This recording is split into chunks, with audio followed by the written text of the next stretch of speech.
வணக்கம். தமிழாளி தொலைக்காட்சி செய்திகள் வாசிப்பவர் கமலா ஜெகதீஸ்வரன். முதலில் தலைப்புச் செய்திகள். இலங்கையில் மின்வெட்டு தொடர்பில் அரசு வெளியிட்டுள்ள அறிவிப்பு. போலீசார் விடுத்துள்ள எச்சரிக்கை.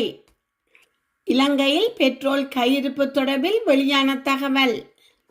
ஐரிஸ் டீனா கப்பல் தாக்குதல் பழி தீர்க்க தயாராகும் ஈரான். மத்திய கிழக்கு போர், ஆஸ்திரேலியாவிலும் எரிபொருள் பற்றாக்குறை. வான்பரப்பை தற்காலிகமாக மூடிய ஐக்கிய அரபு ராச்சியம். பாக்தாத்தில் உள்ள அமெரிக்க தூதரகம் மீது பயங்கர தாக்குதல். கடன் தொல்லையால் யாழில் 22 வயது இளைஞன் உயிர் மாய்ப்பு. ஈரானின் 2 உயர் அதிகாரிகள் பலி. நடந்தது என்ன? ஈரான் மீது அணு ஆயுத தாக்குதலா? ட்ரம்ப் எடுத்த அதிரடி முடிவு. இனி தொடர்கிறது விரிவான செய்திகள். நாட்டில் நிலவும் எரிபொருள் நெருக்கடியை முன்னிட்டு இதுவரை மின்வெட்டுக்கான வாய்ப்புகள் இல்லை. எதிர்காலத்தில் மின்வெட்டு செய்யப்பட வாய்ப்புள்ளதாக எரிசக்தி அமைச்சர் குமார ஜெயக்கோடி தெரிவித்துள்ளார்.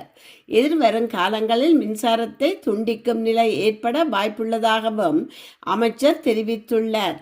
எரிபொருள் நெருக்கடிக்கு மத்தியிலும் இதுவரையில் மின்வெட்டு எதுவும் அமுல்படுத்தப்படவில்லை என்றாலும் எதிர்காலத்தில் ஏற்பட வாய்ப்புகள் உள்ளதாக அவர் குறிப்பிட்டுள்ளார். நாடாளுமன்றத்தில் இன்று நிலையியல் கட்டளை 27(2) கீழ் எதிர்க்கட்சி தலைவர் சஜித் பிரேமதாசா எழுப்பிய கேள்விக்கு பதிலளிக்கும் போதே அமைச்சர் இதனை தெரிவித்துள்ளார். தற்போது 1 மணி நேரம் கூட மின்வெட்டு செய்யாமல் நாம் நிலைமையை நிர்வகித்து வருகின்றோம் என அவர் சுட்டிக்காட்டியுள்ளார். ஆனாலும் மின்சாரத்தை துண்டிக்க வேண்டிய ஒரு காலம் வரவும் வாய்ப்புள்ளதென அவர் மேலும் தெரிவித்துள்ளார். சமூக வலைத்தளங்களில் இலங்கை போலீஸ் திணைக்களத்தின் விழிப்புணர்வு awareness by the Sri Lanka police department என்ற தலைப்பில் பரவி வரும் போலி பதிவுகள் குறித்து பொதுமக்கள் அவதானமாக இருக்குமாறு இலங்கை போலீசார் எச்சரிக்கை விடுத்துள்ளனர். இது தொடர்பாக போலீஸ் தலைமையகம் விடுத்துள்ள உத்தியோகபூர்வ அறிக்கையில் பின்வரும் விடயங்கள் சுட்டிக்காட்டப்பட்டுள்ளன. அனைத்து உத்தியோகபூர்வ விழிப்புணர்வு செய்திகளும் போலீஸ் ஊடக பிரிவினால் போலீஸ் மீடியா டிவிஷன் மட்டுமே வெளியிடப்படும் என அறிவிக்கப்பட்டுள்ளது. உத்தியோகபூர்வ ஊடக அறிக்கைகள் முறையான தலைப்பு, லெட்டர்ஹெட் மற்றும் இலச்சினையுடன் மட்டுமே வெளியிடப்படும் என தெரிவிக்கப்பட்டுள்ளது. தினசரி அறிவித்தல்கள் மற்றும் தகவல்கள் போலீஸ் ஊடக பிரிவினால் நிர்வகிக்கப்படும் உத்தியோகபூர்வ கணக்குகள் மற்றும் சேனல்கள் ஊடாக மட்டுமே பகிரப்படும் என தெரிவிக்கப்பட்டுள்ளது. போலீசாரின் பெயரில் போலியான பதிவுகளை வெளியிடும் தனிநபர்கள் அல்லது குழுக்கள் குறித்து கடும் நடவடிக்கை எடுக்கப்படும் என தெரிவிக்கப்பட்டுள்ளது. இவ்வாறான செயற்பாடுகள் ஏதேனும் திட்டமிட்ட சதி திட்டத்திற்கு ஒரு பகுதியா என்பது குறித்து கண்டறிய விசேட விசாரணைகள் முன்னெடுக்கப்பட உள்ளன. சமூக வலைத்தளங்களில் பகிரப்படும் உறுதிப்படுத்தப்படாத தகவல்களை நம்பி ஏமாற வேண்டாம் என போலீசார் கேட்டுக்கொள்ளப்பட்டுள்ளனர். துல்லியமான தகவல்களை பெறுவதற்கு உத்தியோகபூர்வ ஊடக பிரிவின் தகவல்களை மட்டுமே பின்பற்றுமாறு வலியுறுத்தப்பட்டுள்ளது. போலி செய்திகள் பரப்பப்படுவது தெரிந்தால் அல்லது அது குறித்து சந்தேகம் இருந்தால் அருகிலுள்ள போலீஸ் நிலையத்துக்கு அல்லது போலீஸ் ஊடக பிரிவுக்கு அறிவிக்குமாறு போலீசார் பொதுமக்களிடம் கோரியுள்ளனர். இலங்கைக்கு அப்பால் உள்ள கடற்படையில் ஐரிஸ் டீனா கப்பல் மீது தாக்குதல் நடத்தி அதில் இருந்த கடல் படையினரை அமெரிக்கா நீர்மூழ்கி கப்பல் கொலை செய்தமைக்காக எதிரி தரப்பினர் மீது பாரிய பதில் தாக்குதல் நடத்தப்படும் என ஈரான் கடற்படை தளபதி ஹஸ்ரான் இரானி எச்சரித்துள்ளார். எதிரியின் இந்த குற்றத்தை நாங்கள் மறக்க மாட்டோம்.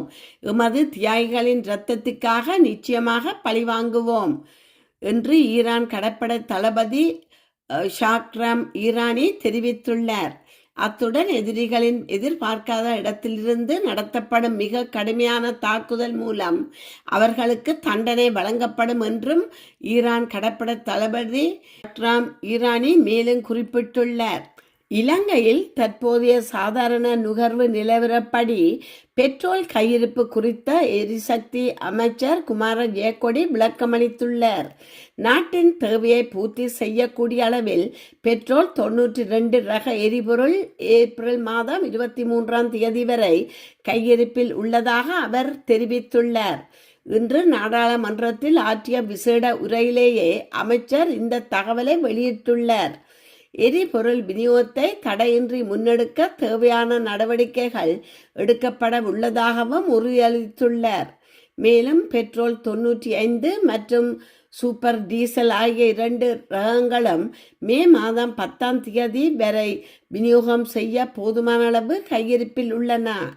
எரிபொருள் விநியோகத்தில் தட்டுப்பாடு ஏற்படாமல் இருக்க தேவையான தொடர் நடவடிக்கைகள் எடுக்கப்பட்டு வருவதாக அமைச்சர் குறிப்பிட்டுள்ளார்.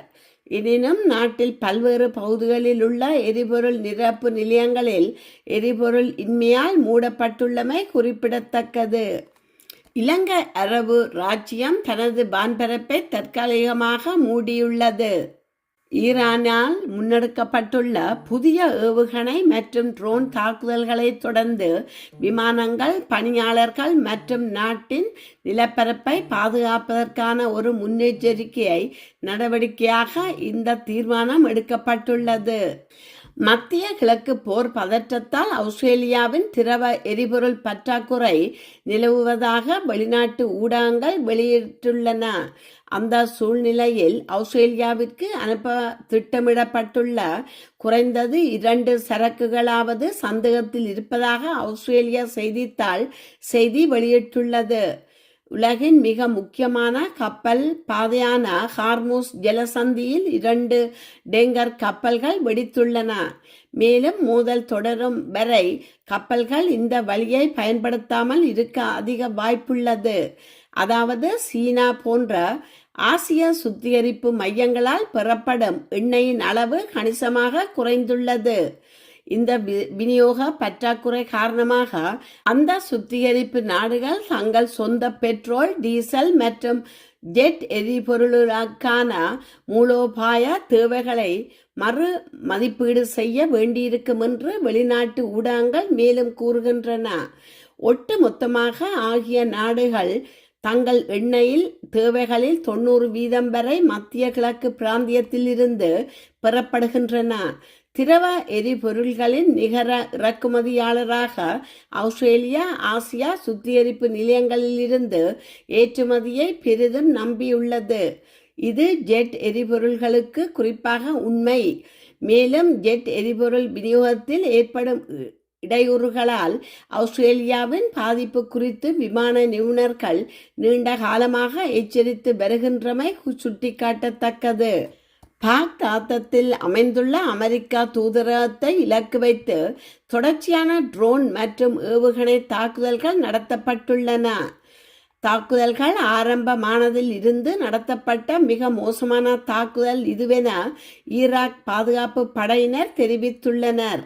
இந்த தாக்குதல் நடைபெறுவதற்கு சுமார் 6 மணித்தியாலங்களுக்கு முன்னர் ஈராக்கில் உள்ள அமெரிக்க பிரஜைகளுக்காக பாதுகாப்பு எச்சரிக்கையை தூதரகம் விடுத்திருந்தமை குறிப்பிடத்தக்கது.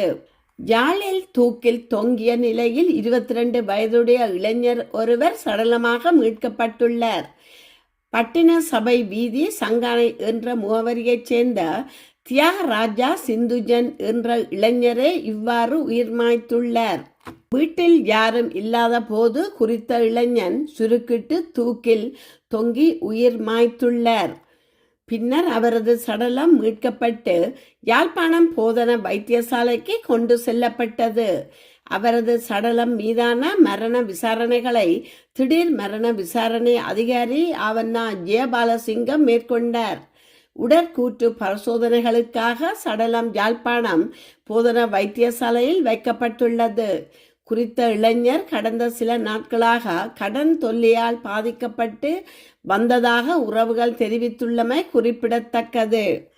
இத்துடன் செய்திகள் நிறைவு பெறுகின்றன. மீண்டும் மற்றொரு செய்தியூடாக உங்களை சந்திக்கும் வரை வணக்கம் கூறி விடைபெறுபவர் கமலா ஜெகதீஸ்வரன். நன்றி.